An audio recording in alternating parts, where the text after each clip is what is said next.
Pranam Acharya ji. First of all, I want to express my gratitude for your presence, and it's more of a request rather than question. Can you please introduce to us some tools or practices which can help us in maintaining and focusing our awareness on the path of that endless work you hinted about, the inner work? Actually,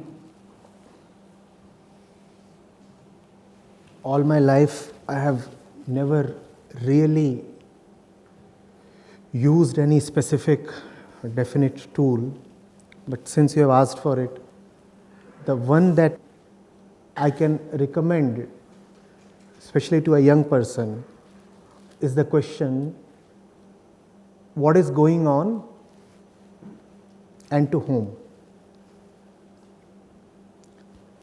Things always happen to you when you are awake, alive, and conscious, right?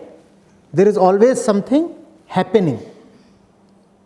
You are constantly in the middle of experiences, are you not?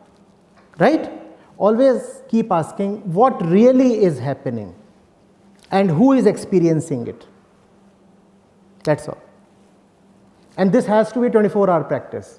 This is not something that you can practice only when you are down or defeated. In fact, far greater importance is of asking these questions when you are happy and high. What's happening? What's happening? What's happening out there? What's happening in here? I'm in the middle of a market. What really is a market? Can I define a market? What is a market? And bring the whole definition down to first principles. So fine, a market is a place where a seller meets a buyer, right? Who is the seller and why does he want to sell? What is he selling? Who is the buyer? Why and what does he buy? What is this interaction like? Don't believe the pre-existing definitions you carry in your head. Always reduce everything to first principles. What really is going on? So, you know, right? I mean, there are two kinds of people. One who just work on formulae. So you can mug up the formula and try to plug in values and try to solve problems. That usually does not get you through the JEE. And then there is the other kind of mind that operates from the first principles. Cultivate that mind. Always go to the first principles. So there is that woman I am feeling attracted to. What is this thing called attraction? What really is happening? Could I have experienced this attraction when I was asleep? So what happens when I wake up? All right, I saw her. I saw her and then there is something called attractiveness. Can I define attractiveness? Indulge in all these things. I mean, it might spoil the romantic fervor of the evening, but would help you a lot. Right? I'm afraid. What is this thing called fear? What is my fear saying to me? Fear is threatening me.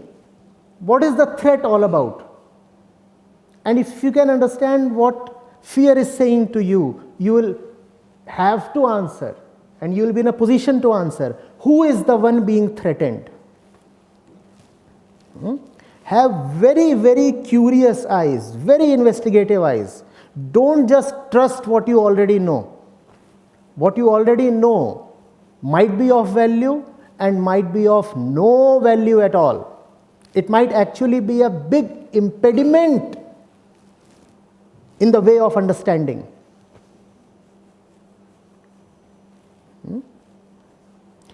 See, apply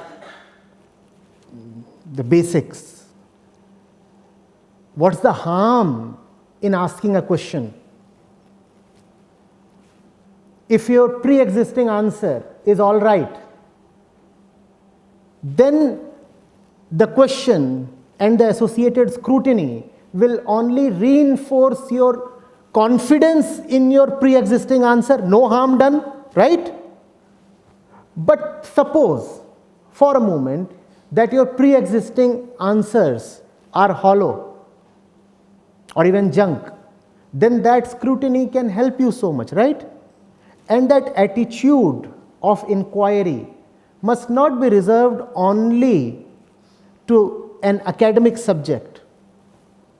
When one becomes an inquirer in life,